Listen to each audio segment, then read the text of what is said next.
तो कहानी की शुरुआत होती है एक जीनी से जिसका नाम है इब्लीस। इब्लीस अपने साथ साथ अपने ही जैसे जीनीस के बारे में बताता है कि गॉड ने उन जैसे सभी जीनीस को आग से पैदा किया है। सिर्फ यही नहीं, गॉड ने उन्हें बहुत सारी पावर्स भी दी थी जिसकी वजह से सभी जीनीस गरूर में आ गए और गॉड को ये बात बिल्कुल पसंद नहीं और इनको सबक सिखाने के लिए गॉड ने इनके पास एंजल्स को भेजा। एंजल्स और जीनीस के दरमियान में 300 साल तक लड़ाई चलती रही। एंजल्स जीनीस से बहुत ज्यादा पावरफुल थे, इसीलिए काफी टाइम तक उनसे लड़ने के बाद जीनीस को जब लगा कि वो हार मानने वाले हैं तो बहुत सारे जीनीस चिराग में जाकर छुप गए। साफ तो ये था कि जीनीस जंग हार चुके थे। अब गॉड ने बनाया इंसानों को और सभी बचे हुए जीनीस को इंसानों के सामने सर झुकाने को कहा। सभी जीनीस ने तो इंसानों के सामने सर झुका लिया, पर इब्लीस गॉड की बात नहीं माना। उसने इंसानों के सामने सर झुकाने से जब इनकार किया तो गॉड ने उसे हेल में भेज दिया। हेल में जाकर इब्लीस ने गॉड को चैलेंज कर दिया कि जो इंसान आपने बनाए हैं ये हम जीनीस से अच्छे नहीं, उनके अंदर लालच और हवस है और मैं ये साबित कर सकता हूँ। और अगर मैंने ये साबित कर दिया कि मैं ठीक हूँ तो आप मुझे हेल और हेवन दोनों में जाने की इजाजत देंगे। इब्लीस की बात माननी चाहती है और यहीं से शुरू होता है 3 विशेस का वो सिलसिला जो हम सालों से जीनीस की स्टोरीज में सुनते आ रहे हैं कि इंसान चिराग को खींचता है, जीनी बाहर निकलता है, 3 विशेस पूछकर पूरी कर देता है। ज्यादातर लोग तो अपनी लालच और हवस पूरी करने के लिए ही विशेस मांगते हैं और ऐसे में हमारा जीनी इब्लीस ही जीतता है। पर एक दिन एक बच्ची तीनों विशेस किसी और के लिए मांग लेती है और सजा के तौर पर जीनी को 1000 साल के लिए चिराग में कैद कर दिया जाता है। और अगर 1000 साल के अंदर अंदर कोई चिराग को ढूंढ के खींच देता तो जीनी को उसकी विश भी पूरी करनी पड़ती और चिराग की कैद भी रीस्टार्ट हो जाती। जीनी को इसकी टेंशन नहीं थी, वो बस चाहता था कि किसी भी तरह से, लेकिन एक मर्तबा वो बाहर निकली। जिस लड़की ने उसे हराया था उसे ढूंढकर उससे लालची विशेस करवा कर वो बस अपने आप को साबित करना चाहता है कि इंसान लालची होते हैं। अब फाइनली हम अपनी मेन कैरेक्टर कायोंग को देखते हैं। वो रेस्टोरेंट में अपनी मॉम के साथ बैठी थी जिस मॉम ने कभी उसे पाला नहीं था। बचपन में ही कायोंग को उन्होंने अपनी मॉम के पास छोड़ दिया था और उसे पालने के लिए वो अपनी माँ के पास बहुत सारे पैसे भी भेजती थी। पर कायोंग की ग्रैंडमा ने कभी उन पैसों को इस्तेमाल नहीं किया और वो सारे पैसे जमीन के नीचे डुबा दिया करती थी। कायोंग की मॉम कायोंग से कहती है, तुम यहाँ पर क्या कर रही हो? तुम्हारे पास इतना पैसा है, तुम्हें जॉब करने की क्या जरूरत है और तुम यहाँ तक कैसे पहुँची? वो अपनी सारी स्टोरी सुनाती है तो उसके बाद उसकी मॉम उसके हाथ पे लगे हुए कट को नोटिस कर लेती है। वो उससे पूछती है कि तुम्हें ये कट कैसे लगा? तो कायोंग उन्हें बताती है कि मुझे बचपन से ही इमोशंस कंट्रोल करने का बहुत ज्यादा इशू रहा है। मेरे जिद्दीपन और गुस्से की वजह से टीचर्स ने भी मुझे कुछ पढ़ाने और सिखाने से मना कर दिया था। वो बताती है कि मुझे लोगों को टॉर्चर करके मजा आता था, इसीलिए मुझे बायोलॉजी की क्लास पसंद थी क्योंकि उसमें फ्रॉग का डायसेक्शन करना होता है। मैं रोज 2 से 3 फ्रॉग्स मार दिया करती थी और फिर एक दिन मैं जब उस फ्रॉग को काटने लगी तो ग्रैंडमा ने मेरे हाथ पर ही कट लगा दिया। मुझे इतना गुस्सा आया कि मैं ग्रैंडमा का गला दबाने लगी। ग्रैंडमा ने भी मेरा गला दबाते हुए मुझे समझाया कि जैसे इस टाइम मुझे दर्द हो रहा है, मुझे गुस्सा आ रहा है, ऐसे ही उस फ्रॉग को भी दर्द हो रहा होगा। और उस टाइम उन्होंने मुझे सिखाया कि मुझे चाहे जितना भी गुस्सा आ रहा हो उसे कंट्रोल करते हुए मुझे सबके साथ प्यार से रहना है और किसी के साथ कुछ बुरा नहीं। ये स्टोरी सुनाने के बाद कायोंग अपनी मॉम से कहती है कि आपने तो मुझे छोड़ दिया लेकिन मेरी ग्रैंडमा ने मुझे सब कुछ सिखाया है। मैंने आज तक किसी को नुकसान नहीं पहुंचाया और ये बात साबित कर देती है कि अब मुझे आपकी जरूरत नहीं है, इसीलिए अच्छा होगा कि आप मेरी लाइफ से निकल जाएं। इसके बाद कायोंग यहाँ से चली जाती है और सैर करने के लिए दुबई के सहरा में आ जाती है। सभी बहुत ज्यादा खुश थे क्योंकि यहाँ पर एक टोर्नेडो बना हुआ था। सबको लग रहा था कि यहाँ पर एक जीनी नाच रहा है, पर कायोंग को जरा भी एक्साइटमेंट नहीं होती। वो लोगों से अकेले होकर चलना शुरू कर देती है और ऐसे में एकदम से उसका पाँव एक चिराग से टकरा जाता है। वो उसे उठाकर देखती है, हिलाती है और एकदम से उसके अंदर से जीनी निकलकर उसके सामने आ जाता है। उसे डरना चाहिए था, घबराना चाहिए था, लेकिन वो तो ऐसे खड़ी रही जैसे उसके साथ कुछ हुआ ही ना हो। ये जीनी इब्लीस ही था और कायोंग को देखकर वो समझ गया कि पिछले जन्म में वो कायोंग की वजह से इस चिराग में कैद हुआ था और आज उस बात को 963 साल गुजर गए थे। इब्लीस बहुत ज्यादा खुश था कि उसे कायोंग ने ही आजाद किया है और अब वो जल्द ही कायोंग से अपने किए का बदला लेकर अपने आप को सही साबित करके यहाँ से चला जाएगा हेवन में। कायोंग को उसकी बातों पे बिल्कुल इंटरेस्ट नहीं था। वो यहीं पर चिराग फेंकती है और यहाँ से चली जाती है और जब अपने होटल रूम में पहुँचती है तो उसका वेलकम बहुत सारे बाल कहते हैं। ये सारे इब्लीस के बाल थे। इब्लीस को देखकर वो उसे कहती है यहाँ से चला जाए, लेकिन इब्लीस जाने के बजाय ठेठ बनकर उसे अपनी कहानी सुनाने लग जाता है कि किस तरह उसने 900 साल उस कैद के अंदर गुजारे। वो कहता है कि पहले 600 साल तो मैंने बड़े आराम से गुजारे, लेकिन इस दौरान मैंने अपने बालों से बनी हुई एक क्रिएचर सईद को डिफरेंट टाइमलाइंस में भेजा तुम्हें ढूंढने के लिए। मेरी गॉड से शर्त लगी है कि मैं तुम्हें बुरा इंसान साबित करूंगा और उसके बाद मैं बिल्कुल आजाद हो जाऊंगा और फिर मैं हेवन और हेल कहीं पर भी जा सकूंगा। ये सब बातें करते हुए हम देखते हैं कि कायोंग शॉपिंग करने के लिए निकली हुई और इब्लीस से भी बातें कर रही थी। अब क्योंकि इब्लीस किसी और को नजर नहीं आ रहा था, इसीलिए सब लोग कायोंग को पागल समझ रहे थे। एक टाइम आता है कि कायोंग उसकी बातों से अक जाती है और वो उसके चिराग को जाकर समुद्र में फेंक देती है। पर जितनी भी मर्तबा उसने इस चिराग को अपने से दूर करने की कोशिश की थी, इब्लीस बार बार उसके सामने आ जाया करता था। आखिर वो उससे पूछ लेती है कि तुम चाहते क्या हो। इब्लीस कहता है कि तुम बस 3 विशेष मांगो और उसके बाद मैं आजाद हो जाऊंगा। अब कायोंग उससे सवाल करते हैं, क्या तुम उड़ सकते हो? ये सुनते ही इब्लीस उसे अपने करीब खींच लेता है और हवाओं में उड़ाते हुए एक टॉवर के ठीक ऊपर ले जाता है। जहाँ जाते ही कायोंग इब्लीस को धक्का दे देती है और उसकी इस हरकत से इब्लीस को इतना ज्यादा गुस्सा आ जाता है कि वो आकर उसका गला पकड़ लेता है। कायोंग मरते हुए भी हंस रही थी। बताती है कि मुझे मरने से बिल्कुल डर नहीं लगता, बल्कि मैं तो चाहती हूँ कि कोई मुझे मार ही दे। उस समय इब्लीस उसे यहाँ से नीचे फेंक देता है और वो गिरते हुए भी हंस ही रही होती है। इब्लीस देख लेता है कि ऐसे तो ये लड़की सीधी होगी नहीं, इसीलिए जमीन पर गिरने से ठीक पहले वो उसे बचा लेता है और उससे कहता है कि अगली मर्तबा तुमने ऐसी कोई हरकत की तो मैं तुम्हें छोड़कर दुनिया के सभी इंसानों को मार दूंगा। खैर अगले दिन कायोंग अपने घर वापस आ जाती है और सब उसे देखकर बहुत ज्यादा हैरान होते हैं, क्योंकि इस मर्तबा उसके साथ एक लड़का भी था। लड़का कौन था? ये इब्लीस ही था। वो भी हैरान हो गई कि इब्लीस इन सबको कैसे नजर आ रहा है। उसे गुस्सा आया और वो अपने गैराज के अंदर चली गई। वो इब्लीस को मारना चाहती थी, लेकिन उतनी ही टाइम में उसकी ग्रैंडमा आ गई उससे पूछने के लिए कि तुम किस लड़के के साथ आई हो। यहाँ पर वो ग्रैंडमा को इब्लीस के बारे में बताना चाहती थी, पर वो नोटिस कर लेती है कि अब इब्लीस तो ग्रैंडमा को नजर ही नहीं आ रहा। वो उसके साथ गेम खेल रहा है। वो जब चाहे किसी को अपने आप को दिखा सकता है और जब चाहे गायब कर सकता है। कायोंग का गुस्सा इतना ज्यादा बढ़ जाता है कि वो अपनी घड़ी कानों पे लगाकर सुनने लग जाती और पता चलता है कि ऐसा करने को भी उसकी ग्रैंडमा ने ही उसे कहा था। बचपन में जब उसे बहुत ज्यादा गुस्सा आता था तो ग्रैंडमा ने ही उसे गुस्से को कंट्रोल करने के लिए उसकी घड़ी के साउंड को सुनने को कहा था। फ्लैशबैक में दिखाया जाता है कि ग्रैंडमा ने उसके गुस्से को काफी अच्छे से कंट्रोल किया था, उसका बहुत ज्यादा ख्याल रखा था और उसे पढ़ाया लिखाया भी खुद ही था। प्रेजेंट सीन में हम देखते हैं कि इब्लीस ग्रैंडमा को दोबारा नजर आने लग जाता है। ग्रैंडमा उससे उसके पेरेंट्स के बारे में और उससे उसकी पढ़ाई के बारे में सवाल करने लग जाती हैं। इन बातों का इब्लीस के पास कोई जवाब नहीं होता तो वो यहाँ से गायब हो जाता है। इब्लीस को अभी तक कायोंग की समझ नहीं आ रही थी। कोई भी आम इंसान इस वक्त तक सारी विशेष मांग लेता और उसने तो अभी तक रिस्पॉन्स भी नहीं किया था। वो सईद से कायोंग के बारे में सर्च करने को कहता है और उन्हें पता चलता है कि कायोंग साइकोपैथ है। इब्लीस को समझ नहीं आती साइकोपैथ क्या होते हैं, तो कायोंग उसे साइकोपैथ की कुछ तस्वीरें दिखाता है और ऐसे वो और भी ज्यादा डरने लग जाता है कायोंग से। यहाँ हमें दिखाया जाता है कि कायोंग भी अपनी फ्रेंड को इब्लीस के बारे में बता रही थी, लेकिन वो ये सच्चाई छुपा जाती है कि इब्लीस एक जिन है। इब्लीस के बारे में इतनी सारी बातें सुनने के बाद उसकी फ्रेंड उसे मशवरा देती है कि तुम उससे दूर ही रहना, पर इब्लीस उसका कहाँ पीछा छोड़ने वाला था। वो दोबारा उसकी वर्कशॉप के अंदर आ जाता है और कायोंग को आजमाने के लिए उसकी वर्कशॉप के अंदर आग लगा देता है। इस टाइम कायोंग को बहुत ज्यादा गुस्सा आ रहा था।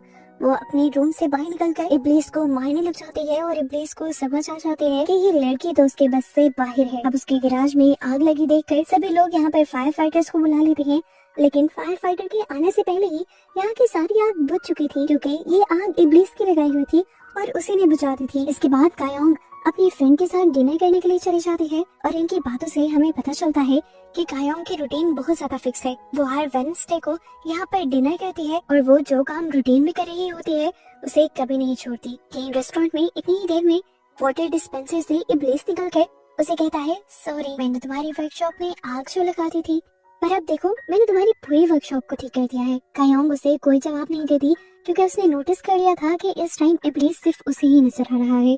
रेस्टोरेंट से बाहर निकलकर वो इब्लीस को एक हेयर क्लिप लेकर देती है और कहती है कि जिस टाइम तुम सिर्फ मुझे ही नजर आ रहे होगे उस टाइम इस क्लिप को अपने सर पर लगा लेना, नहीं तो पहले की तरह मुझे लोग पागल समझेंगे। इब्लीस एक्साइटेड हो जाता है और कहता है, क्या मैं ये मान लूं कि ये तुम्हारी पहली विश है? कायोंग कहती है, बिल्कुल नहीं, मेरी पहली विश ये है कि मैं तुम्हें 5 लोगों के नाम दूंगी और तुम्हें साबित करना होगा कि उन 5 में से कम 3 इंसान लालची हैं, क्योंकि तुम तो साबित ये करने आए हो कि इंसान लालची हैं। लेकिन मेरी ग्रैंड माँ कहती है कि इंसान बहुत अच्छे और नेक दिल होते हैं। उसने फिर उन 5 लोगों के नाम बता भी दिए थे जो उसी के इर्द गिर्द उसके बहुत करीब रहा करते थे। इब्लीस इस विश को लेकर बहुत ज्यादा परेशान था कि अगर वो साबित ना कर पाया कि इंसान लालची है तो फिर क्या होगा, गॉड के सामने भी हार जाएगा, क्योंकि लड़की भी उससे बाकी विशेष नहीं मांगेगी। वो कायोंग के बारे में और जानने के लिए उसके पूरे पास्ट में जाता है और उसे पता चलता है कि कायोंग बहुत ही ज्यादा नरम दिल है। इसके बाद वो प्रेजेंट में दोबारा कायोंग के पास आता है और उसे कहता है कि जिन लोगों को तुमने जज करने का काम दिया है, अगर उनके दिल में हुआ कि उन्हें कोई विश नहीं मांगनी तो मैं उन्हें नजर नहीं आ सकूंगा। इसके बाद वो कायोंग को लेकर एक बहुत बड़ी बिल्डिंग के पास आ जाता है। कायोंग पूछते हैं, यहाँ क्या करने आए हैं हम? तो इब्लीस कहता है कि यहाँ से हम एक ऐसा पेन लेने के लिए आए हैं जो हमेशा सच ही लिखता है। उनकी बातों के दौरान ही यहाँ पर आ जाता है इजराइल और इब्लीस कायोंग को कहता है, मैं तुम्हें नीचे गिराने लगा हूँ और जब ये तुम्हें बचाने के लिए आए तो तुम इसका एक पंख तोड़ लेना। इब्लीस के कायोंग को नीचे गिराते ही इजराइल उसे बचाने के लिए खुद भी कूद जाता है और अपने पंखों के जरिए उड़ते हुए उसे बचा भी लेता है और सेफ्टी से नीचे भी ले आता है। कायोंग उसे बातों में लगाकर उसका एक पंख तोड़ लेती है और यहाँ से चली जाती है, जिसके बाद इब्लीस अब इजराइल के सामने आ जाता है। इजराइल उससे पूछता है, तुम कैसे बच कर आ गए भाई? देख लेना, एक दिन तुम्हारी ये गर्दन भी मैं काट डालूंगा। उसकी बात के जवाब में इब्लीस उसे कुछ नहीं कहता बल्कि उसकी पूरी बिल्डिंग ही तोड़ देता है, जिससे इजराइल को बहुत ज्यादा गुस्सा आ जाता है। दूसरी तरफ अब हम कायोंग को देखते हैं जो इजराइल के पंख को टेस्ट कर रही थी। ये पंख किसी भी चीज को सच करने की ताकत रखता था, इसीलिए वो इस पंख से उन सब लोगों के बारे में लिखती है जिनको वो टेस्ट करवाना चाहती थी कि वो सभी लोग विश मांगना चाहते हैं। कायोंग का ये एक्सपेरिमेंट कामयाब भी हो जाता है। उसने पहली लड़की यांग के बारे में ये लिखा था कि उनके दिल में कोई विश आ जाए। हम देखते हैं कि यांग को सुपरमार्केट में उनकी मैनेजर डांट रही थी और वो जब उनके कहने पर सामान लेने के लिए स्टोर रूम में जाती है तो उसके दिल में भी विश आती है कि काश वो ही यहाँ की मैनेजर होती, और सामान निकालते हुए उसके हाथ में लग जाता है वो लैंप, जिसे घिसने पर जीनी यानी इब्लीस उसके सामने आ जाता है और उससे पूछता है कि तुम्हें क्या चाहिए। गैंग फौरन से बोल देती है कि मुझे यहाँ का मैनेजर बनना है। जीनी चुटकी बजाते ही उसकी ये विश पूरी कर देता है और वो यहाँ की मैनेजर बन जाती है और उसके सभी एम्प्लॉयज उसे मैनेजर बना देखकर बहुत ज्यादा हैरान हो जाते हैं। कायोंग भी उसे देखने के लिए मॉल में आती है और कायोंग नोटिस करती है कि मैनेजर बनने के बाद वो सादा सी नरम दिल वाली लड़की अब बहुत ही मगरूर लड़की बन चुकी थी। तभी उसके पास इब्लीस आकर उसे कहता है, देखा ना, कहा था ना कि सभी इंसान मगरूर और लालची होते हैं। ये सुनकर कायोंग उसे कहती है, अभी बाकी ये लोग भी बचे हुए हैं और उम्मीद है मुझे कि सारे लोग ऐसे तो नहीं होंगे। इस टाइम उसके दिमाग में उसके दोस्त का ख्याल आ रहा था। उसे नहीं लगता था कि वो कोई बुरी इंसान होगी क्योंकि वो बचपन से ही बहुत ज्यादा शरीफ थी। इतनी की क्लास के सारे बच्चे उसे बुली करते थे। कायोंग को बिल्कुल अच्छा नहीं लगता था, इसीलिए कायोंग ने एक दिन अपनी दोस्त मिंजी का साथ देने का डिसाइड किया। जो लड़कियां मिंजी को तंग करती थी, कायोंग भी उनके सामने वॉशरूम में जाकर केरोसिन डाल दिया और लाइटर जलाकर उन्हें धमकी देने लगी कि आइंदा के बाद अगर किसी ने मिंजी को तंग करने की कोशिश की तो वो उन सबको जला देगी। और उस दिन के बाद से वो जबरदस्ती मिंजी को अपना दोस्त बना लेती है ताकि वो उसका ख्याल रख सके। अब दोबारा हम इस्राइल को देखते हैं जो बहुत ज्यादा गुस्से में था इब्लीस की हरकत की वजह से। यहाँ पर उसकी असिस्टेंट इरम आ जाती है जो उससे पूछती है कि अब इब्लीस का क्या होगा। तो वो इरम को बताता है कि कायोंग ने उससे काफी अजीब शर्त रखी है, हो सकता है कि वो उसकी शर्त पूरी न कर पाए और हार जाए। इधर इब्लीस कायोंग के बारे में और ज्यादा इन्फॉर्मेशन निकालने लग जाता है और उसे पता चल जाता है कि वो बहुत ही ज्यादा पंचुअल है। महीने के एक दिन वो स्कूबा डाइविंग, एक दिन हाइकिंग, एक दिन स्विमिंग, वो सारे ही काम एक साथ मैनेज करती है। वो अपनी वर्कशॉप के साथ साथ एक दूसरी वर्कशॉप में भी काम करती है जहाँ पर वो अपनी और अपनी ग्रैंड माँ के लिए कॉफिन्स बना रही है। इतनी देर में इब्लीस आकर उससे पूछता है कि तुम्हें सबसे ज्यादा डर किस चीज से लगता है। तो वो बताती है कि मुझे सबसे ज्यादा इस चीज से डर लगता है कि मेरी नानी मुझे छोड़कर चली जाएंगी, वो मर जाएंगी और मैं नहीं जानती कि उनके बाद मेरा क्या होगा। मुझे लगता है कि उनके मरते ही मैं भी मर जाऊंगी, इसीलिए मैं ये दूसरा कॉफिन भी बना रही हूँ। जीनी के जहन में आता है कि अगर वो मर गई तो फिर मैं किसकी विशेष पूरी करूंगा, मुझे तो हेल में कैद कर दिया जाएगा। वो तो घबरा गया। इसका हल निकालने के लिए वो सोचता है कि वो ग्रैनी की ही उम्र बढ़ा देगा। ग्रैंडमा थके ना हो, उनको कोई बीमारी ना हो, इसीलिए जीनी उनका सारा काम खुद ही करने लग जाता है। काम खत्म करने के बाद स्टोर में इब्लीस सईद के साथ बैठा हुआ बातें कर रहा था कि योंग बहुत अच्छी है, उसने कभी अपने लिए पूरी जिंदगी में कोई विश नहीं की और वो दूसरों का बहुत ज्यादा ख्याल भी रखती है। वो नहीं जानते थे कि इस टाइम उनकी बातें कायोंग खुद सुन रही है। वो इब्लीस को साथ चलने को कहती है, इब्लीस के साथ शॉपिंग करती है और फिर डिनर करने के लिए आ जाती है, जहाँ पर इब्लीस उससे दोबारा उसकी बाकी विशेष के बारे में पूछता है। इस टाइम कायोंग कुछ नहीं बोलती, बस एक बिल्डिंग की तरफ देखती रहती है। उसे देखते हुए इब्लीस समझ जाता है कि कायोंग क्या करना चाहती है। वो उससे पूछता है कि क्या ये तुम्हारी दूसरी विश है। कायोंग ना में सर हिला देती है, लेकिन इस सब के बावजूद भी इब्लीस उसे इस शर्त पर वहाँ लेकर जाने को तैयार हो जाता है कि तुम मुझे पहले की तरह धक्का मत मार देना। कायोंग के इस मोमेंट को स्पेशल बनाने के लिए वो पूरी शहर की लाइट्स ऑफ करके कायोंग को सितारों का हसीन मंजर भी दिखाता है, जिसमें कायोंग खो सी जाती है और उसे अपनी फ्रेंड की बात याद आती है कि जब भी लड़का सितारों वगैरह की बात करने लगे तो उसे किस कर देना, क्योंकि इसका मतलब होता है कि वो तुमसे प्यार करता है। यही सोचते हुए वो इब्लीस को किस भी कर देती है, लेकिन किस करने के बावजूद भी उसके अंदर कोई फीलिंग पैदा नहीं होती। और अब जब जीनी उसे किस कहता है तब उसे गुस्से के अलावा पहली मर्तबा किसी दूसरी फीलिंग का भी एहसास होता है। इस सब के बाद ये सब लोग घर आ जाते हैं और कायोंग घर आने के बाद उस टॉवर के सीसीटीवीज़ को हैक करके अपनी और जीनी की किस करने वाली वीडियोस को सेव कर लेती है, ताकि वो बाद में जीनी को ब्लैकमेल कर सके। असल में बात ये थी कि कायोंग ने पूरी जिंदगी में पहली मर्तबा गुस्से के अलावा कोई और इमोशन फील किया था। उसे बहुत अच्छा लग रहा था, इसीलिए वो बार बार जीनी को ये नहीं इब्लीस को किस करना चाह रही थी। और इस चक्कर में बेचारा इब्लीस पता नहीं कहाँ कहाँ उससे छुपता पिटा है, यहाँ तक कि उसी के बनाए कॉफिन में भी छुप जाता है। कायोंग जब उसे वहाँ पर भी ढूंढ लेती है तो इब्लीस उसे कहता है कि मैं तुम्हें बार बार किस नहीं कर सकता, रूल्स के खिलाफ है। तुम्हें किस करने के लिए मेरे पास शराब का और बारिश का होना जरूरी है। अब कायोंग उसकी बात सुनकर फाइनली उसकी जान छोड़कर चली जाती है, लेकिन अब इब्लीस परेशान था क्योंकि कायोंग बहुत ज्यादा उसके पीछे पड़ी हुई थी। सईद जब ये बातें सुनता है तो बहुत ज्यादा हंसता है और इब्लीस के दांतों का भी मजाक उड़ाता है जो उसने 1000 साल से साफ नहीं किए थे। ये जानकर तो इब्लीस को खुद भी अपने आप से घिनाने लग जाती है और वो मिंजे के पास, यानी कायोंग की दोस्त के पास ही दांत साफ करवाने के लिए चला जाता है। अब वो दांत तो साफ करवा देता है, लेकिन बाद में उसकी जेब से पैसे ही नहीं निकलते। मिंजी तो उसे क्लिनिक से बाहर जाने ही नहीं देती और फिर जब इब्लीस उसके सामने कायोंग का नाम लेता है तो वो उसे पकड़कर कायोंग के पास ही ले आती है और कायोंग को वार्न करती है कि आइंदा कभी इस लड़के से बात मत करना तुम, इसके पास तो बिल्कुल पैसे नहीं है। कायोंग मिंजी को कहती है और उसके बाद मिंजी यहाँ से चली जाती है। इसके बाद हम इब्लीस को ग्रैंडमा के साथ मार्केट में देखते हैं। वो हर टाइम ग्रैंडमा की रखवाली करता था। अब बाजार में उसका कोई क्लिप चुरा लेता है जो उसे कायोंग ने दिया था। उसे ये क्लिप फौरन ढूंढना था। वो जब चोर का पीछा करता है तो वहीं पर चोर से लड़ने के लिए एक और गैंग आ जाता है। इब्लीस बिल्कुल नहीं डरता, बल्कि अपना हेयर क्लिप उसे वापस लेते हुए उन सभी लोगों के वेपन्स को फ्लैश में बदल देता है। दूसरी तरफ हम देखते हैं कि कायोंग से मिलने के लिए आज इजराइल आया था। वो अपनी सच्चाई कायोंग को बता देता है कि मैं एक एंजल हूँ और मेरी ड्यूटी है कि मुझे इब्लीस का सर काटना है। जिस दिन भी वो किसी इंसान के सामने सर झुकाएगा मैं उसका सर काट दूंगा। तो मैं बस इतना बताने के लिए आया हूँ कि तुमने अपनी बाकी दोनों विशेष भी नेकी के लिए मांगनी है ताकि वो इंसानों के सामने हार जाए। उसकी बातें सुनकर कायोंग उसे गुस्से में यहाँ से भाग जाने को कह देती है। यहाँ दूसरी तरफ हम देखते हैं कि मिंजी इब्लीस को लेकर डिनर पर गई थी। असल में वो इब्लीस को धमकाना चाहती थी कि मेरी दोस्त से दूर रहो, जो भी मेरी दोस्त को नुकसान पहुंचाने की कोशिश करेगा मैं उसका बुरा हाल कर दूंगी।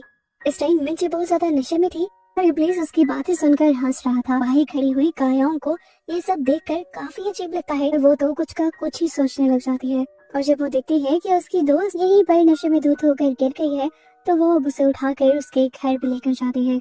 रेस्टोरेंट में पीछे पड़ जाता है इब्लीस, जिसे यहाँ की मैनेजर पैसे की वजह से पकड़ लेती है। पैसे तो इब्लीस के पास थे नहीं, तो मैनेजर उसे पुलिस में अरेस्ट करवा देती है और यहाँ से भी कायोंग ही उसे रिलीज करवाती है। जेल से बाहर निकलती ही कायोंग उससे सवाल करती है कि तुमने इजराइल को कॉल क्यों नहीं की, वो तो तुम्हारा भाई है, वो तुम्हारी मदद करने के लिए आ जाता। तो अब इब्लीस उसे सारा सच बता देता है, अपना पास्ट बता देता है कि किस तरह गॉड ने जीनिस का गरूर तोड़ने के लिए इन एंजल्स को उनके साथ लड़ने के लिए भेजा था। वो बताता है कि इजराइल मेरा भाई नहीं बल्कि मेरा दुश्मन है।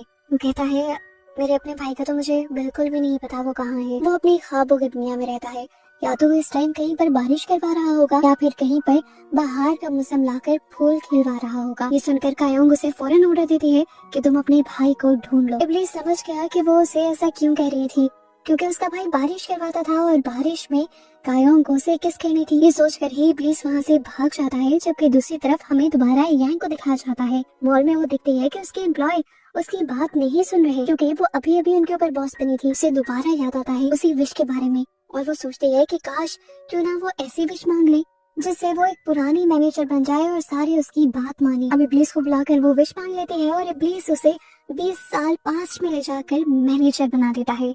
पास्ट में ही अब उसे यांग भी नजर आ जाती है। वो उससे बात करने के लिए बैठता है तो गुस्से से भरी यांग उसे पत्थर मार देती है, क्योंकि ग्रैंडमा ने उसे किसी से भी बात करने से मना किया था। प्रेजेंट में हमने देखा था कि योंग को उस चीज का वीएन आया था जैसे उसने बचपन में इब्लीस को पत्थर मारा था। ये कह लें कि पास्ट में होने वाले इस नए काम ने इस टाइम कायोंग के दिमाग में एक मेमोरी बनाई थी।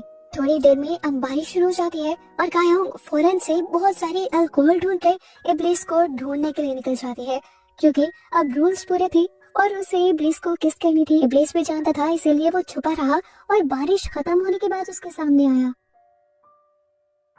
इसी टाइम पर हम दुनिया में दोबारा इजराइल को देखते हैं, जो एक हैंडसम इंसान की शक्ल में आया था। सारे उसे देख देख कर बहुत ज्यादा हैरान हो रहे थे, लेकिन सारे फिर उसे अजीब नजरों से देखने लगे, क्योंकि वो यहाँ पर अजीब हरकतें करने लगा था। उसे यहाँ के दरवाजे नहीं खोलने आते थे, चीजें नहीं समझ आ रही थी। दूसरी तरफ हम कायोंग को देखते हैं, जो अपने घर में सफाई कर रही थी, तो उसे वो बुक नजर आ जाती है जिसके ऊपर उसने इजराइल के पंख से कुछ बातें लिखी थी। उसे पता चलता है कि ये बातें तो कोई भी पढ़ सकता है, तो वो अब इब्लीस को बुलाकर पूछती है कि मैं ये बुक कहाँ पर छुपाऊं कि कोई भी इसे देख नहीं सके। इब्लीस उसे ये बुक चिराग में छुपाने का आइडिया देता है, तो कायोंग उसे सवाल करती है कि चिराग में कौन कौन आ जा सकता है। इब्लीस जवाब देता है, इंसान तो नहीं आ सकते, मैं जा सकता हूँ, मेरा असिस्टेंट सईद जा सकता है, इजराइल जा सकता है और उसकी असिस्टेंट इरम भी जा सकती है। वो इब्लीस से पूछती है, फिर मैं कैसे चिराग के अंदर जाऊंगी। उसके ये कहते ही इब्लीस उसे एक चुटकी में ही चिराग के अंदर ले जाता है। वो लोग यहाँ पर उस बुक को छुपाने बैठ जाते हैं और यहाँ असली दुनिया के अंदर चिराग लग जाता है ग्रैंडमा के हाथ, जो उस चिराग को देखकर उठाकर फेंक देती हैं। चिराग के अंदर जलजला आ जाता है और इस तरह इब्लीस योंग के ऊपर गिर जाता है और यहाँ पे एक रोमांटिक मोमेंट बन जाता है। इसी टाइम इन्हें पता चलता है कि बाहर बारिश होने लगी है। आज तो इब्लीस भी कायोंग को किस कहना चाहता था, इसीलिए वो फौरन शराब लेने के लिए जाता है। लेकिन इससे पहले कि ये लोग शराब ला पाते, इन्हें ग्रैंडमा के रोने की आवाज आती है।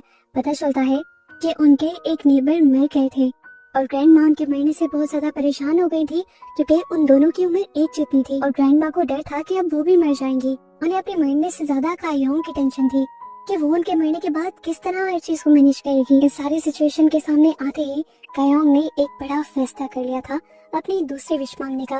वो इब्लीस से एक दूसरी विश मांग लेती है कि तुम मेरी नानी को एक जवान लड़की बना दो और उनकी उम्र को बढ़ा दो। लेकिन वो नहीं चाहती थी कि किसी को ये बात पता चले, इसलिए वो ग्रैंडमा को यहाँ से पहले ले जाना चाहती थी। वो ग्रैंडमा को पैकिंग करने के लिए क्या देती है और लंबे ट्रिप का बताती है। ग्रैंडमा भी एक्साइटेड होकर अपनी सारी दोस्तों को ट्रिप के बारे में बता देती है। खैर अब रात की रात में सारा मैजिक हो जाता है और सुबह जब ग्रैंडमा उठती है तो कायोंग तो उन्हें देखकर शॉक रह गई थी। वो कहती है, अरे आप तो जवानी में बहुत ही खूबसूरत थी। ग्रैंडमा कहती है, बस करो, अब ये उम्र है मेरे साथ मजाक करने की। उन्हें तो कोई बात समझ ही नहीं आ रही थी। आगे जाकर जब उन्होंने अपने आप को शीशे में देखा 10 मरतबा तो वो पहचान नहीं पाई अपने आप को। कितनी बार वो बेहोश हो गई। कई मरतबा उन्हें ये भी लगा कि ये सब उनका सपना है। बहुत मुश्किल से कायोंग ने उन्हें यकीन दिलवाया कि वो सच में जवान हो गई है। ग्रैंडमा से कह रही है, ऐसा कैसे हो सकता है, ये सब पॉसिबल नहीं, और अगर पॉसिबल हो भी गया तो कैसे हुआ। कायोंग कहती है उसे बुक से जिसके अंदर आपने काफी सारी चीजें पढ़ ली थी मेरी। अब ग्रैंडमा को जैसे ही अपनी जवानी पर यकीन आता है तो वो अपनी हरकतें शुरू कर देती हैं। सबसे पहले तो उन्हें अपनी जवानी को एंजॉय करना था, इसीलिए वो खूबसूरत सा तैयार होकर बाजार में टहलने के लिए निकल जाते हैं। और जब कायोंग को ये बात पता चलती है तो वो फौरन उन्हें ढूंढने के लिए निकल जाती है, क्योंकि उसे डर था कि कहीं ग्रैंडमा की सच्चाई यहाँ पर सबको पता न चल जाए। बहुत मुश्किल से कायोंग उन्हें पकड़ कर घर लाती है और बताती है कि मैंने आपके लिए कुछ रूल्स बना दिए हैं, जिसमें से सबसे पहला तो ये कि आपने ज्यादा किसी से बात नहीं करनी, और अगर कोई पूछे कि आप कौन है तो आपको कहना है कि आप मेरी फ्रेंड है और यहाँ पर रहने के लिए आएंगे। इनकी बातों के दौरान इब्लीस उनसे खाना मांग रहा था, उसे बहुत ज्यादा भूख लगी थी, तो कायोंग उस समय उसे डांट कर यहाँ से भगा देती है और वो आकर लेबर बेंच पर बैठ जाता है। थोड़ी देर बाद यहाँ पर एक किसान आकर इन सबको खेत में काम करने के लिए ले जाता है और इब्लीस वहाँ जाकर दिखता है कि ये काम तो बहुत ज्यादा आसान है। वो चुटकियों में सारे ही खेत को उतार कर रख देता है, जिसके बाद उन सबको ही मजे का खाना दिया जाता है। इब्लीस हैरान था, इतने आसान काम के लिए इतना सारा खाना मिल गया। हैरानी उसकी तब बढ़ गई जब आकर उसे इस काम के लिए पैसे भी मिले, वो भी इतने ज्यादा। वो तो अब खुशी से पागल हो रहा था। अब सीन कट होकर हमें दिखाया जाता है कायोंग के उस नेबर को जिसके बारे में कायोंग ने जानने की विश की थी। वो रास्ते में था कि तभी उसकी गाड़ी हिरन से टकरा जाती है और हिरन जख्मी हो जाती है।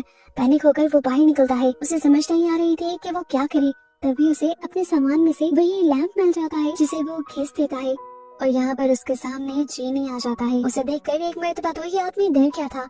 इब्लीस उसे अपने होने का यकीन दिलवाता है तो शांति से कहता है, अच्छा चलो, अगर मैं मान भी लूं कि तुम एक जीनी हो तो इस हिरन को ठीक करके दिखाओ। अब अपने मैजिक से इब्लीस उसे ठीक कर देता है तो शांति गुस्से से पागल होने लगता है क्योंकि अपनी उसने एक विश जाया कर दी थी। घर आने पर इब्लीस देखता है कि कायोंग ने पूरे घर में कैमरास लगा दिए थे ताकि वो ग्रैंड माँ के ऊपर नजर रख सके।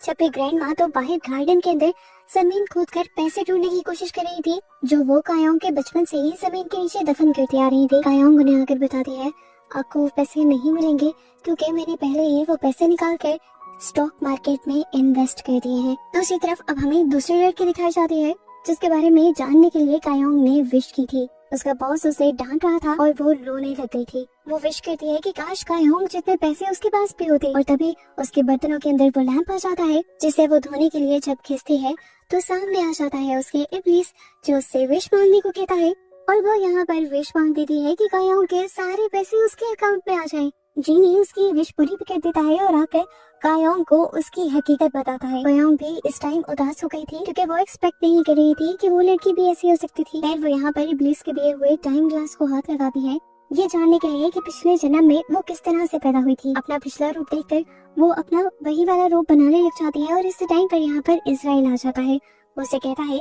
कि मैं तुम्हें दिखा सकता हूँ कि पिछले जन्म में तुम कैसी थी और कैसी मरी। कायोंग को तो फजूली उसके ऊपर गुस्सा आ गया था। वो यहाँ पर एक टूल उठाकर इतनी जोर से उसके मुंह पर मारती है कि इजराइल को यहाँ से जाना पड़ता है। जबकि दूसरी तरफ अब कायोंग के ही नेबर्स में एक औरत की डेड बॉडी पुलिस को मिली थी। उसकी इन्वेस्टिगेशन स्टार्ट हो जाती है और यहाँ पर सब लोग कायोंग के खिलाफ पुलिस स्टेशन में रिपोर्ट कर देते हैं कि वही है जिसने अपनी ग्रैंड माँ को मार दिया है क्योंकि उसकी ग्रैंड माँ काफी दिन से किसी को दिख भी नहीं रही है और ना ही कोई उनका फोन रिसीव कर रहा है। इससे पहले कि सारे आकर कायोंग को पकड़ लेते, इब्लीस उसे बचाने के लिए उसकी ग्रैंड माँ का रूप लेते हुए अपने सारे दोस्तों को कॉल करके ये यकीन दिलवाता है कि उसकी ग्रैंड माँ बिल्कुल सेफ है। सभी लोग यहाँ से चले जाते हैं और इब्लीस कायोंग का मजाक उड़ाने के लिए आ जाता है और कहता है, तुमने तो ये विश बहुत सोच समझ के मांगी थी ना, फिर क्या हुआ तुम्हारा, फंस गई ना तुम। ये सुनकर गुस्से में कायोंग से कहती है, हाँ मुझे एक शैतान से अपने लिए कुछ मांगना ही नहीं चाहिए था। और ये सुनकर इब्लीस भी उदास हो जाता है। यहाँ हम देखते हैं वो लड़की जिसने कायोंग के पैसे अपने अकाउंट में बुलवाए थे, उसके अकाउंट में सिर्फ 10 मिलियन यान आए थे। ये पैसे तो बहुत कम थे, इसीलिए वो दोबारा इब्लीस को बुलाती है और एक और विश मांगती है कि कायोंग की अकाउंट की लिमिट खत्म हो जाए और उसके अकाउंट में जितने भी पैसे हैं वो सारे ही उसके अकाउंट में ट्रांसफर हो जाए। सारे पैसे अपने अकाउंट में आने के बाद वो लड़की बहुत ज्यादा खुश होती है और कायोंग जैसा ही ब्रांडेड हैंडबैग सबसे पहले लेती है। इस टाइम हम देखते हैं कि कायोंग अपने घर पर चिराग के नीचे लिखी हुई अरबिक को ट्रांसलेट कर रही थी और इससे उसे पता चलता है कि ये चिराग इब्लीस के कैद होने के बाद बनाया गया है। कायोंग के पास इजराइल आता है और उसे वो उसके पास्ट में ले जाता है ये दिखाने के लिए कि पास्ट में उसकी मौत कैसे हुई थी। पास्ट के सीन में हम इजराइल और इब्लीस को एक सेहरा में बैठा हुआ देखते हैं जिस सेहरा से बहुत से लोग काफी सारे बच्चों को एक गांव से किडनैप करके दूसरे गांव में लेकर जा रहे थे उनसे काम वगैरह करवाने के लिए और रास्ते में ही उन सभी बच्चों के ऊपर काफी सारे भेड़िए हमला कर देते हैं। ये पूरा गैंग अपने आप को बचाने के लिए एक बच्चे को उन भेड़ियों का चारा बना देते हैं और अपना सफर कंटिन्यू कर देते हैं। अब इन्हीं सारे बच्चों के अंदर कायोंग भी थी। चलते चलते उसका पाँव सेहरा में मौजूद चिराग से टकरा जाता है और वो वहीं पर गिर जाती है। पाँव टकराने की वजह से चिराग के अंदर से इब्लीस निकलकर उसके सामने आता है और वो इब्लीस से पहली विश उस बच्चे को बचाने की मांगती है और साथ ही ये भी कहती है कि उस बच्चे की लाइफ को बहुत ज्यादा बढ़ा दिया जाए। इब्लीस उसकी पहली विश पूरी कर देता है और फिर उससे पूछता है कि तुम्हारी दूसरी विश क्या है। वो बच्ची यानी कायोंग दूसरी विश मांगती है कि हमारे गांव के सारे किडनैप हुए बच्चों को आजाद करके उनके घर पहुंचा दिया जाए। इब्लीस उसकी विश को पूरा करते हुए उसके बाद उस पूरे रास्ते को ही मिटा देता है जहाँ से वो किडनैपर्स उनके गांव में जाया करते थे बच्चों को किडनैप करने के लिए। अब इब्लीस के ऐसा करते ही वो सारे किडनैपर्स रास्ते में ही मारे जाते हैं और अब इजराइल आकर कायोंग को दिखाता है कि उसकी विश की वजह से कितने सारे और लोगों की भी जान चली गई है। बेचारी कायोंग का दिल और भी ज्यादा दुख जाता है और वो कहती है कि ये सब तो मैंने नहीं मांगा था। इसीलिए वो अपनी तीसरी विश ये मांगती है कि उसके इस किए की सजा उसे और इब्लीस दोनों को मिलनी चाहिए। उसकी इस विश की वजह से वो खुद यहाँ पर मर जाती है और इब्लीस को 1000 साल के लिए चिराग में कैद कर दिया जाता है। हम देखते हैं कि बड़ी कायोंग ये सब कुछ देख रही थी। उसने इब्लीस को भी गौर से देखा था। इब्लीस के अंदर कैद में जाने का गुस्सा नहीं था बल्कि किसी चीज का दुख था। वो जानना चाहती थी कि आखिर इब्लीस को उस टाइम पर दुख किस चीज का हुआ था। ये सारा नजारा देखने के बाद अब कायोंग गुस्से में इजराइल को पंच कर देती है और कहती है कि उस टाइम मैं वहाँ पर मर रही थी और तुम बैठकर बस नजारे देख रहे थे। प्रेजेंट में अब कायोंग इब्लीस को अपने ऑफिस में बुलाती है और उससे पूछती है क्या तुम्हारी पास्ट में कोई गर्लफ्रेंड रही है। इब्लीस करते हुए कहता है हाँ रही है ना। अब कायोंग उससे पूछती है क्या तुमने उससे किस भी की थी। इसके बाद सुनते ही इब्लीस यहाँ से गायब हो जाता है क्योंकि उसे डर था कि कहीं कायोंग उसे इस टाइम पे किस ना कर दे। इधर गैंग अपने काम पर लेट पहुँचते हैं तो बॉस उसे जॉब से निकाल देते हैं। दूसरी तरफ वो तीसरा बंदा एक यूट्यूबर जिसके बारे में कायांग को जानना था उसके भी मोबाइल में चिराग बना हुआ आता है। वो नशे में था इसीलिए पहले तो उसे यकीन नहीं आया। चिराग पर लिखा हुआ था मेक अ विश और वो नशे में विश भी कर देता है कि मुझे एक ऐसा कंटेंट मिल जाए जिससे मेरा चैनल हिट हो जाए। जीनी इसकी विश पूरी करता है और उसे लाइव स्ट्रीम के साथ जंगल में पहुंचा देता है जहाँ चलते हुए उसके पाँव के साथ कोई चीज टकराती है और वो वहाँ से जब मिट्टी हटा कर दिखता है तो वहाँ एक डेड बॉडी थी। डेड बॉडी मिलने की देर थी कि ये देखकर बहुत सारे लोग उसके लाइव स्ट्रीम के साथ जुड़ने लग जाते हैं। ये केस बहुत ज्यादा हाइप पकड़ लेता है, पुलिस भी इन्वॉल्व हो जाती है। अब क्योंकि ये कायोंग के नेबरहुड में था तो सारे कायोंग के नेबर वाले उसके बारे में बात कर रहे थे सिवाय कायोंग के।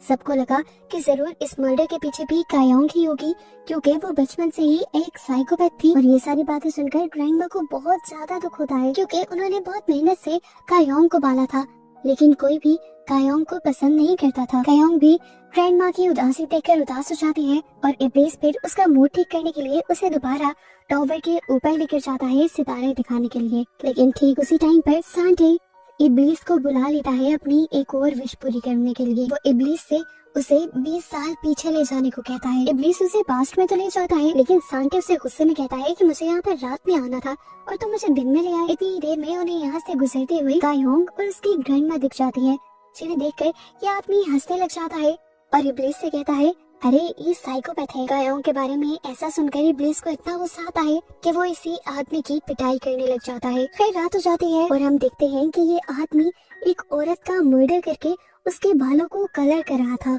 असल में ये वही लड़की है जिसकी डेड बॉडी प्रेजेंट में कैन को मिली है और सांटे पास्ट में ये कंफर्म करने के लिए आया है कि क्या उसे मर्डर करते हुए और उस डेड बॉडी को दफनाते हुए किसी ने देखा तो नहीं। और ये जानकर सांटे को बहुत खुशी होती है कि उसे उस दिन किसी ने भी नहीं देखा था। अब प्रेजेंट में आने के बाद इब्लीस ये सारी बातें कायोंग को बता देता है कि सांटे पास्ट में सिर्फ ये चेक करने के लिए गया था कि उसके किए हुए मर्डर को किसी ने देखा तो नहीं। कायोंग समझ जाती है कि वो एक सीरियल किलर है और पिछले दिनों ही जिस लड़की का भी उनके नेबरहुड में मर्डर हुआ था उसके पीछे भी सांटे ही था। और वो अपनी तीसरी विश में इब्लीस से ये मांगती है कि तुम सांटे को मर्डर के इल्जाम में फंसा दो। अब क्योंकि कायोंग की ये विश भी उसके अपने लिए नहीं थी तो इस तरह इब्लीस हारने वाला था और कायोंग भी ये बात जानती थी क्योंकि उसे ये बातें इजराइल ने बताई थी। वो इब्लीस से कहती है टेंशन मत लो, मैं तुम्हें भी हारने नहीं दूंगी। ये सुनकर इब्लीस काफी ज्यादा खुश हो जाता है और उसे एक और मर्तबा कायोंग पर बहुत ज्यादा प्यार आता है। सीन कट होकर हमें थोड़ी देर बाद सादी नाम की एक नए कैरेक्टर को दिखाया जाता है। सादी अपनी फैमिली के साथ कुछ अर्सा पहले ही कायोंग के नेबरहुड में शिफ्ट हुआ था। पता नहीं कैसे पर वो इब्लीस के पास आकर रात में उसे ऐसे काले धागे से बांध जाता है जिसको कोई भी खोल नहीं पा रहा था। पर कायोंग आकर बड़ी आसानी से उस धागे को खोल देती है जैसे वो धागा किसी शू का लेस था। नेक्स्ट सीन में हमें पता चलता है कि सादी के घर में रहने वाले उस बच्चे ने सादी से ये काम करवाया था। वो उस धागे की पावर को देखना चाहता था। हमें पता चलता है कि ये बच्चा इब्लीस और उसके चिराग से कहीं ना कहीं तो कनेक्टेड है क्योंकि उसे सारी इब्लीस की स्टोरी पता है और वो इब्लीस के पूरे चिराग का मालिक बनना चाहता है। इसीलिए उसने इब्लीस को कैद करवाया। इधर अब हम कायोंग को देखते हैं, जिसे अपने तीसरे जन्म के कुछ विजन्स आते हैं, जिसमें वो अपने साथ एक बच्चे को भी देखती है जिसका नाम है खालिद। अब पास्ट के इस विजन से इस धागे का क्या ताल्लुक था वो सोच में पड़ जाती है और जाकर ये धागा अपनी ग्रैंड माँ को बांधती है, लेकिन ग्रैंड माँ तो बड़ी आसानी से इस धागे को खोल लेती है। अब वो ये धागा इब्लीस को बांधती है और ग्रैंड माँ को इस धागे को खोलने को कहती है, पर इब्लीस के हाथ से ये धागा ग्रैंड माँ नहीं खोल पाती और दोबारा कायोंग इस धागे को बहुत ही आसानी से खोल देती है और समझ जाती है कि उसका इस धागे से कोई बहुत ही गहरा ताल्लुक है। इस धागे की कहानी जानने के लिए इब्लीस कायोंग को दुबई लेकर जाने का फैसला करता है। जाना तो उन दोनों को अकेले था, लेकिन कायोंग अपने साथ सभी को ले जाती है ताकि वो भी वहाँ जाकर एंजॉय कर सके। दुबई में जाकर वो एक खास किस्म के आवाज को जब रगड़ता है तो उसके अंदर से एक जीनिया बाहर निकलती है। पता चलता है कि ये इब्लीस की एक्स थी। इब्लीस उससे सवाल करता है कि ये जो लड़की मेरे साथ थी, क्या तुम कभी इसकी शक्ल में मेरे करीब आई थी पास्ट में? जीनिया साफ मना कर देती है। तो अब इब्लीस उससे खुले लफ्जों में उस धागे के बारे में पूछ लेता है जो सादी नाम के जिन ने उसे बांधा था। वो बताता है, मुझे नहीं समझ आ रही कि उस लड़की का उस धागे से क्या ताल्लुक है। ये धागा अगर मुझे बंधा हो तो इस लड़की के अलावा कोई इस धागे को खोल नहीं पाता।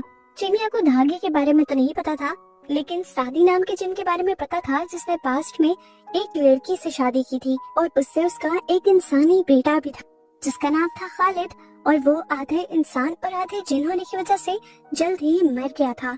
अभी जीनिया उसे किसी बात को लेकर डांट ही रही थी तो इब्लीस यहाँ पर कंफ्यूज था और उसके कंफ्यूजन को देखकर जीनिया समझ जाती है कि इब्लीस की उस टाइम की यादें मिट चुकी हैं। इब्लीस को भी ये रियलाइज हो गया था कि वो पास्ट की कुछ चीजें भूल रहा है। इब्लीस जब अपने जहन पर बहुत ज्यादा जोर डालता है तो उसे अपने और कायोंग के चिराग में बिताए कुछ पल याद आ जाते हैं।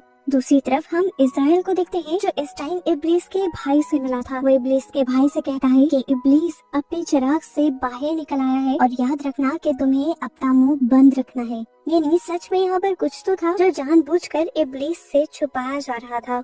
इज़राइल जब ये करके वापस आता है तो उसे उसकी असिस्टेंट इरम से पता चलता है कि इरम ने ही इब्लीस को जीनिया का पता दे दिया था और इस चीज से इज़राइल को इतना ज्यादा गुस्सा आता है कि वो इरम का गला पकड़ते हुए उसकी बोलने की पावर से छीन देता है। दूसरी तरफ दोबारा इब्लीस को गैंग बुलाती है जिसे जॉब से निकलने के बाद अब कोई विश नहीं मांगनी थी। वो अपनी तीसरी विश के तौर पर बस यही मांगते हैं कि जीनी उसकी मांगी हुई विशेस को और उसको भूल जाए, लेकिन ऐसा पॉसिबल नहीं था। इंसान की तीनों विशेस पूरी करने के बाद जीनी उसकी जिंदगी से हमेशा के लिए गायब हो जाया करता था। सिर्फ जिंदगी से ही नहीं बल्कि उनकी यादों से भी। यही सारी बातें वो जब कायोंग को बता रहा होता है तो कायोंग कहती है, ये तो चीटिंग है, मैं तो तुम्हें हमेशा याद रखूंगी। फिर नेक्स्ट सीन में हम देखते हैं कि कायोंग जब अपने दोस्तों के साथ एंजॉय कर रही थी तो एक दोस्त मजाक मजाक में कायोंग को पहाड़ी से नीचे गिराने की कोशिश करता है और कायोंग गिर जाती है।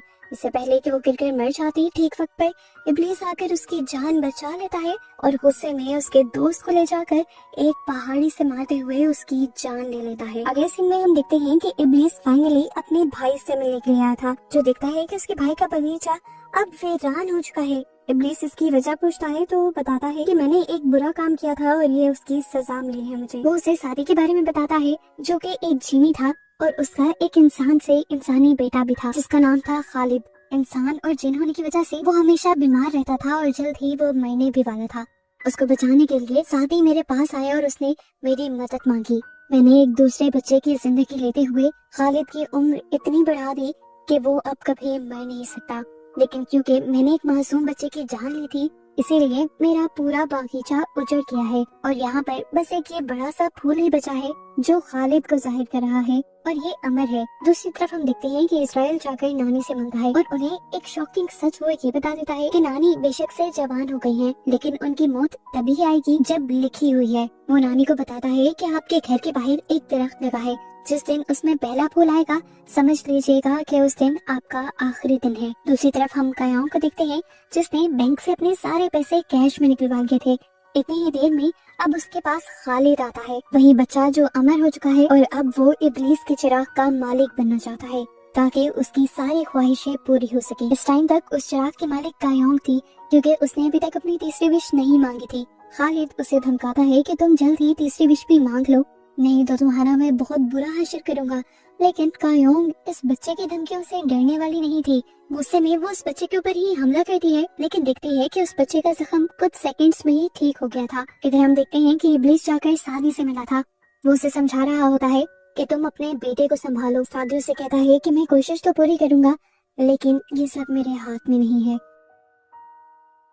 इधर हम देखते हैं कि जब कायोंग वो सारे पैसे लेकर घर आ रही थी तो उसके पीछे कुछ लुटेरे पड़ जाते हैं। योंग जब उनको अपना बैग नहीं देती तो लुटेरे उसके ऊपर हमला कर देते हैं और इस टाइम दोबारा उसकी जान बचाने के लिए उसका हीरो इब्लीस यहाँ आ जाता है और वो सभी को हेल की सैर करवा देता है। सभी लोग बहुत ज्यादा डर गए थे।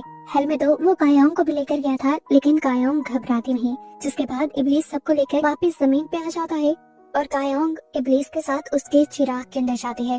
एक हाइलाइटर लेते हुए वो चिराग के अंदर लिखी हुई बहुत सी चीजों को हाईलाइट करती है और पता चलता है कि ये सब कुछ इब्लीस ने ही लिखा हुआ था, लेकिन अब उसे याद भी नहीं था। ये सारी चीजें अरबी में लिखी हुई थी, जिसका मतलब इन लोगों को नहीं आता था। इसीलिए ये लोग यहाँ पर इजराइल को, सईद को और इरम को बुला लेते हैं। सईद और इजराइल तो कुछ नहीं बोलते, पर इरम जो झूठ नहीं बोल सकती थी वो यहाँ अपनी जुबान काट देती है। ये लोग समझ गए थे कि कुछ तो बहुत बड़ी गड़बड़ है जो सब छुपाना चाह रहे हैं। इजराइल भी यहाँ से उड़कर चला जाता है और तभी इब्लीस को भी सांटे अपनी तीसरी और आखिरी विश पूरी करने के लिए बुला लेता है। उसने अपनी आखिरी विश ये मांगी थी कि अभी कुछ दिन पहले जिस लड़की को उसने मारा था वो पास्ट में जाकर उस लड़की को दूसरे तरीके से मारना चाहता है ताकि सारे सबूत वो मिटा सके। इब्लीस ये बात आकर कायोंग को बता देता है। कायोंग इब्लीस से कहती है कि पास्ट में तुम्हारे साथ मैं भी जाऊंगी। जब उस लड़की को मारने का दिन आता है तो कायोंग सांटे के सामने आ जाती है और उसे मर्डर करने से पहले ही इतना मारती है कि बेचारे का शिकार यानी वो लड़की जिसे उसे मारना था वही उसके चुंगल से भाग जाती है। और आखिर कायोंग और इब्लीस मिलकर सांटे को पुलिस में भी पकड़वा देते हैं और इस तरह उस लड़की की जान बच जाती है। इब्लीस अपने चिराग में वापस आ जाता है और तब उसे पता चलता है कि उसने 20 साल कायोंग के साथ गुजारे थे कायोंग के पिछले जन्म में।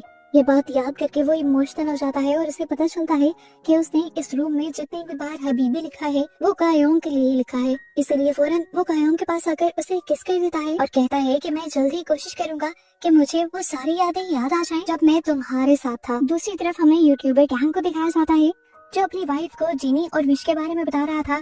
तो उसकी वाइफ उसे कहती है कि तुम क्यों ना एक विश मेरे बाबा के लिए मांग लो जो कैंसर पेशेंट है। कैंग इसके लिए बिल्कुल रेडी नहीं था और ऐसे में उन दोनों के दरमियान में लड़ाई हो जाती है। दूसरी तरफ ग्रैंड माँ मरने से पहले बहुत सारी तैयारियां कर रही थी कि मरने के बाद कायोंग को कम से कम मुश्किल हो।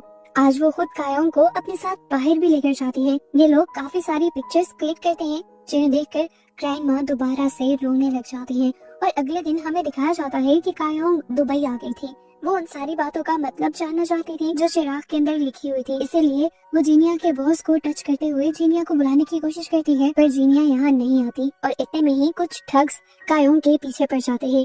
वो बेचारी अपनी जान बचाते बचाते एक ऐसी गली में आ जाती है जहाँ से बाहर निकलने का कोई रास्ता ही नहीं था और इस टाइम जीनिया आकर उसकी उन सब लोगों से जान बचाते हुए उसे अपने वास के अंदर ले जाती है। वो जीनिया से अपने और इब्लीस के पास्ट के बारे में पूछती है तो जीनिया से बताती है कि तुम दोनों एक दूसरे से बहुत ज्यादा प्यार करते थे, यहाँ तक कि इब्लीस ने सिर्फ तुम्हारे लिए एक पूरे शहर को भी तबाह कर दिया था। वो तुमसे इतना प्यार करता था कि उसने तुम्हारे अलावा आज तक किसी को हबीबी न कहा है और न लिखा है। यहाँ दूसरी तरफ हम यूट्यूबर को देखते हैं जिसकी वाइफ बहुत ज्यादा गुस्से में आ गई थी और वो उसका यूट्यूब चैनल ही डिलीट कर देती है। उसे इतना ज्यादा गुस्सा आता है कि वो कंट्रोल भी नहीं कर पाता। ऐसे में वो इब्लीस को बुलाकर अपनी दूसरी विश उससे मांग लेता है कि उसने अपनी वाइफ को चिराग और जीनी के बारे में जो कुछ भी बताया था वो भूल जाए। इब्लीस उसकी ये विश भी पूरी कर देता है।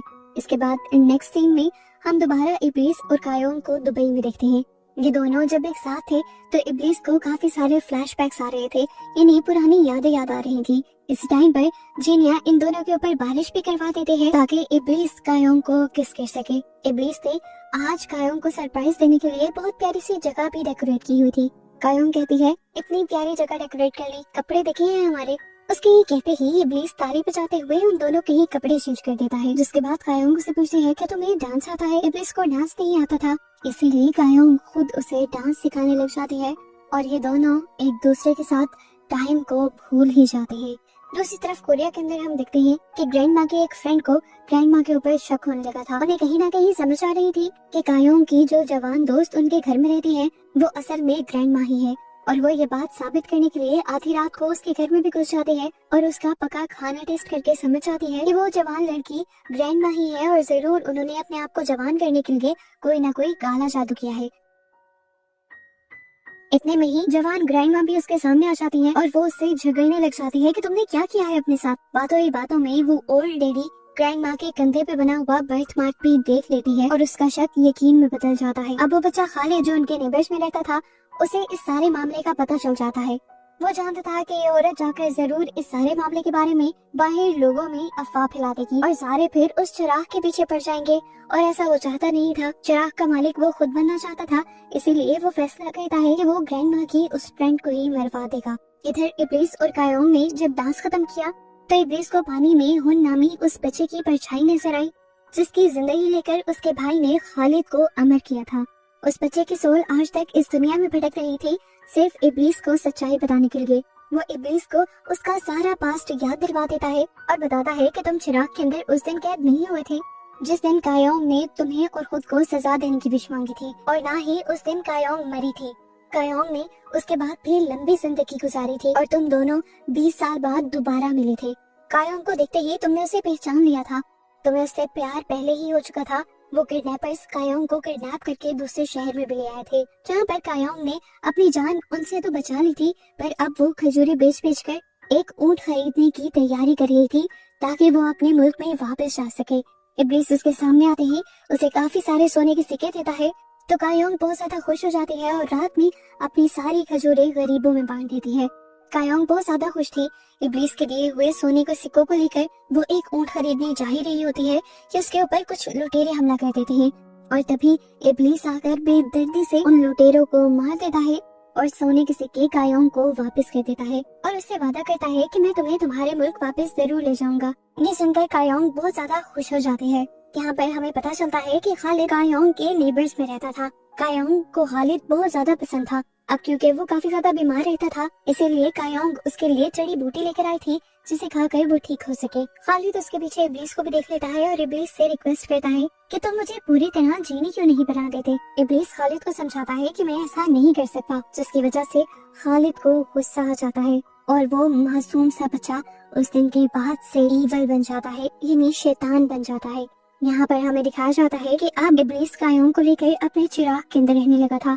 कायोंग के साथ टाइम गुजारकर उसे बहुत अच्छा लगता था। उसने इजराइल का एक पंख भी चुराया हुआ था, जिसके जरिए वो अपने चिराग में हर बार कायोंग के बारे में कुछ न कुछ लिखता रहता था। लेकिन फिर एक दिन उसकी ये आजादी खत्म हो जाती है क्योंकि उसका चिराग एक इंसान के हाथ लग जाता है। उसी आदमी के हाथ लग जाता है जो बच्चों को किडनैप करके इस शहर में लाया करता था। वो आदमी इस चिराग को घिसकर इब्लीस को बुला लेता है और उससे पहली विश मांगता है कि उसे बहुत ज्यादा अमीर कर दिया जाए। इब्लीस उसकी पहली विश पूरी कर देता है, लेकिन उसके बावजूद भी शहर के लोग उसे इज्जत नहीं देते क्योंकि वो एक अच्छा इंसान नहीं था। इसी गुस्से में वो आदमी अपनी दूसरी विश इब्लीस से ये मांगता है कि जो लोग उसे नफरत की नजरों से देख रहे हैं वो सब के सब मर जाएं, और इब्लीस उसकी ये ख्वाहिश भी पूरी कर देता है। शाम में अब वो आदमी कायोंग के पास आता है क्योंकि कायोंग ने उसे एक दिन खजूरें खिलाई थी। वो कायोंग को बहुत सारे पैसे देना चाहता था, पर कायोंग मना कर देती है और कहती है कि मैं अपनी मेहनत करके ही खाती हूँ। ये सुनकर उस आदमी की अना को बहुत ज्यादा ठेस पहुँचती है और उससे बदला लेने के लिए वो दोबारा इब्लीस को बुला लेता है और उससे अपनी तीसरी विश मांगता है कि इस लड़की को यानी कायोंग को मेरा बना दिया जाए क्योंकि मैं इसे पैसों से नहीं खरीद पा रहा। ना चाहते हुए भी इब्लीस को उसकी ये विश भी पूरी करनी पड़ती है। जैसे ही वो आदमी अब कायोंग के करीब जाने वाला था तो इब्लीस को काफी गुस्सा आ रहा था। वो उसे रोकने के लिए आगे जाने ही वाला था कि तभी खालिद ने उसके पाँव में वो धागा बांध दिया। उस जादुई धागे की वजह से इब्लीस आगे नहीं बढ़ पाता और अब इब्लीस से बदला लेने के लिए खालिद सभी लोगों को बता देता है कि कायोंग इस शैतान से प्यार करते हैं। ये सुनकर कायोंग का जो नया मालिक था उसे इतना गुस्सा आ जाता है कि वो कायोंग के पेट में तलवार स्टैब कर देता है। कायोंग अब मरने वाली थी। इब्लीस को ये देखकर बहुत ज्यादा बुरा लग रहा था। अब क्योंकि उस आदमी की तो तीनों विशेष पूरी हो गई थी तो इब्लीस उस आदमी का गुलाम नहीं रहा था। वो यहाँ पर खड़े सभी लोगों से कहता है कि जो भी चिराग को खींचकर सबसे पहली विश कायोंग को जिंदा करने की मांगेगा, मैं उसे दुनिया की सारी चीजें दे दूंगा। लेकिन लोग तो लालची थे। एक आदमी जल्दी से उस चिराग को खींचता भी है, लेकिन वो सबसे पहले अपने आप को अमीर करने की और दूसरी बार में बहुत सारा खजाना मांगने की विश मांग लेता है। तीसरी विश के टाइम इब्लीस उसकी दोबारा मिन्नतें करता है कि तुम कायम की जिंदगी मांग लो, मैं तुम्हें सब कुछ दे दूंगा। लेकिन बाद में फिर भी इब्लीस की बात नहीं सुनता और इस शहर में सोने की बारिश करवाने की विश करता है। ना चाहते हुए भी इब्लीस को उसकी तीसरी विश पूरी करनी पड़ती है और यहाँ पर कायोंग मर जाती है। इब्लीस गुस्से से पागल हो चुका था। कायोंग के मरते ही उसने शहर वालों से बदला लेने के लिए पूरे शहर को ही मार दिया और यही वो असल वजह थी जिसकी वजह से पूरी जिंदगी के लिए इब्लीस को उसकी चराग में कैद किया गया था। सीन्स दोबारा प्रेजेंट में आते हैं और हमें दिखाया जाता है कि उनके सोल की सारी कहानी इब्लीस को दिखा रही थी और सुना रही थी और सारी सच्चाई इब्लीस को बताने के बाद अब उसकी सोल हेवन के अंदर चली जाती है। दूसरी तरफ हमें कायोंग के घर पर दिखाया जाता है कि वो ओल्ड लेडी सभी लोगों को इकट्ठा करके कायोंग के घर पहुंच चुकी थी, क्योंकि वो सबको कायोंग के ग्रैंडमा की सच्चाई बताना चाहती थी। जब उस ओल्ड लेडी को कायोंग और ग्रैंडमा घर पे नहीं मिलते तो वो सबको उनके खेतों में जाने को कहती है और तभी रास्ते में ही खालिद का आदमी उस लेडी को अपनी कार से हिट करते हुए मार देता है और उस सच्चाई को वहीं पर दबा देता है। अब क्योंकि ग्रैंडमा अपने घर पर सेफ नहीं थी, इसीलिए कायोंग उन्हें इब्लीस के चिराग के अंदर ले आती है। ग्रैंडमा को यहाँ छोड़ने के बाद कायोंग अपने सारे पैसे लेकर उस लड़की के पास जाती है जिसने विश मांगी थी कि कायोंग के पैसे उसके पास आ जाए और वो ये पैसे देकर उस लड़की की आखिरी विश खरीद लेती है। ये विश क्या थी इसका हमें आगे जाकर पता चलेगा। इधर हमें यूट्यूबर को दिखाया जाता है जिसकी वाइफ अब चैनल के डिलीट होने पर रो रही थी, क्योंकि उसे याद ही नहीं रहा था कि ये चैनल उसने खुद डिलीट किया था। अपनी वाइफ को अपने लिए परेशान होता देखकर उस यूट्यूबर को गिल्ट होने लगता है और आखिर वो अपनी आखिरी विश को इस्तेमाल करता है अपनी वाइफ की ख्वाहिश पूरी करने के लिए, उसके डैड को ठीक करने के लिए।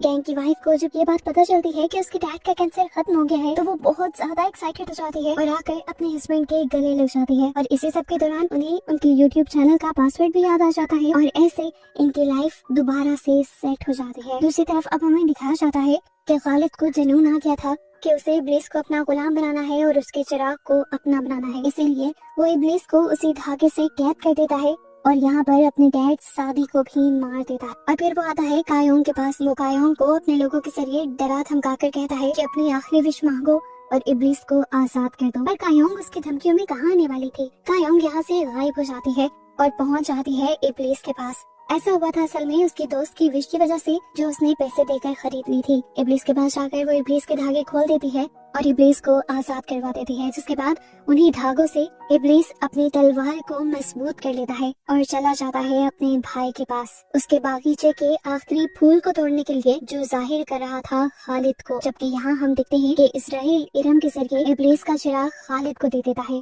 खालिद उसके अंदर से कायोंग की ग्रैंडमा और उसके दोस्त मिंजी को बाहर निकाल लेता है और उन दोनों को प्रोटेक्ट करने के लिए इब्लीस का असिस्टेंट अपने आप को शेर में बदलते हुए खालिद के लोगों से लड़ने लग जाता है।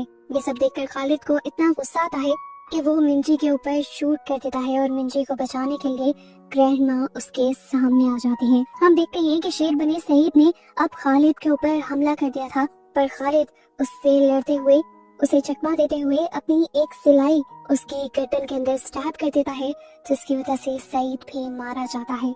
अब हमें इब्लीस को दिखाया जाता है जो खालिद वाले फूल को तोड़ने के लिए आया था, लेकिन यहाँ पर उसे रोकने के लिए इजराइल आ जाता है।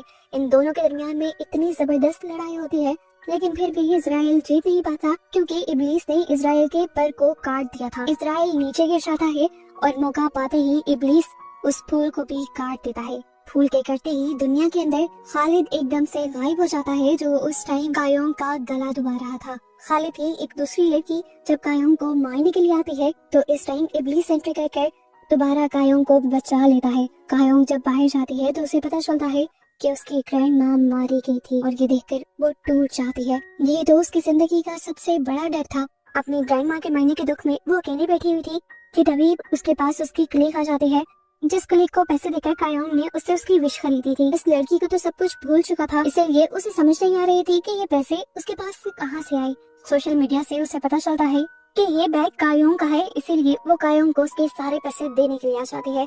कायोंग उसे कुछ नहीं कहती और इन पैसों को जाकर जमीन के नीचे दफन कर देती है। कायोंग को याद आता है कि अभी भी उसकी तीसरी विश पूरी नहीं हुई थी, इसलिए वो चिराग को घिसकर इब्लीस को बुलाने की कोशिश करते लग जाती है, लेकिन इब्लीस बार बार उसके बुलाने पर नहीं आता तो वो उसे ढूंढने के लिए दोबारा दुबई चली जाती है।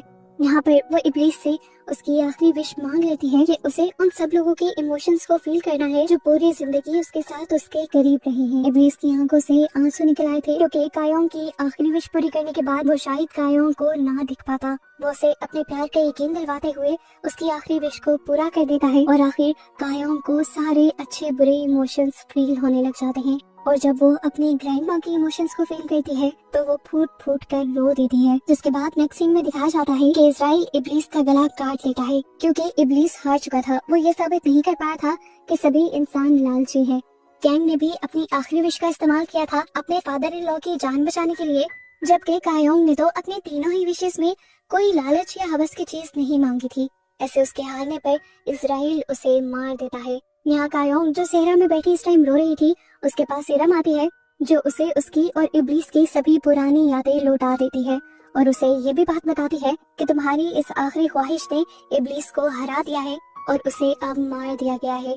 ये जानकर कायोंग और भी जोर जोर से फूटकर रो देती है। वो इतना रोती है कि आखिर उसकी भी मौत हो जाती है। जिसके बाद अब उसकी डेड बॉडी को उसके शहर भेज दिया जाता है। मिंजी उसकी मौत की खबर से बहुत ज्यादा टूट चुकी थी। आखिर फिर कायोंग का फ्यूनरल हो जाता है और फ्यूनरल के अगले दिन मिंजी जब फ्यूनरल साइट पर पहुंचती है और कायोंग के पॉट को हाथ लगाती है तो उसके अंदर से जीनी निकल आती है और ये जीनी कोई और नहीं बल्कि कायोंग ही थी, जिसे देखकर मिंजी बहुत ज्यादा खुश हो गई। उसने अपनी पहली विश ये मांगी कि तुम मेरे साथ हर वेडनेसडे को उसी तरह डिनर करोगी जिस तरह हम पहले किया करते थे।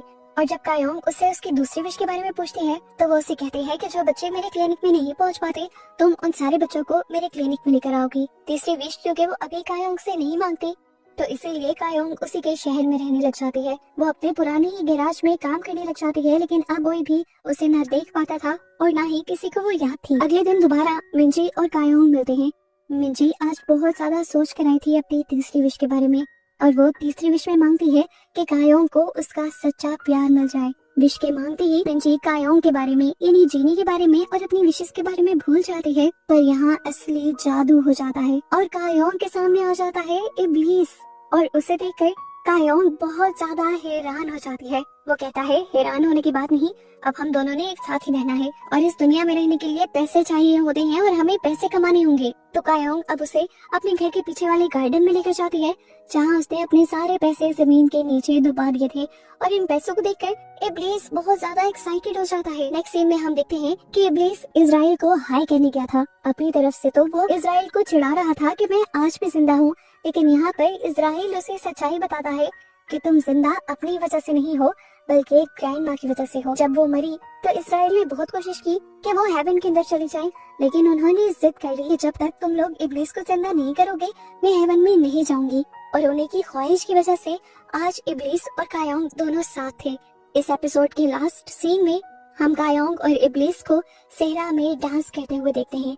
एकदम से दोनों की बॉडी चमकती है और पता चलता है कि दोनों के ही मालिक ने उनको याद किया था और अब वो अपने मालिकों की विशेष पूरी करने के लिए जा रहे थे। और बस यही सब दिखाते हुए ये सीजन यहाँ पर खत्म हो जाता है।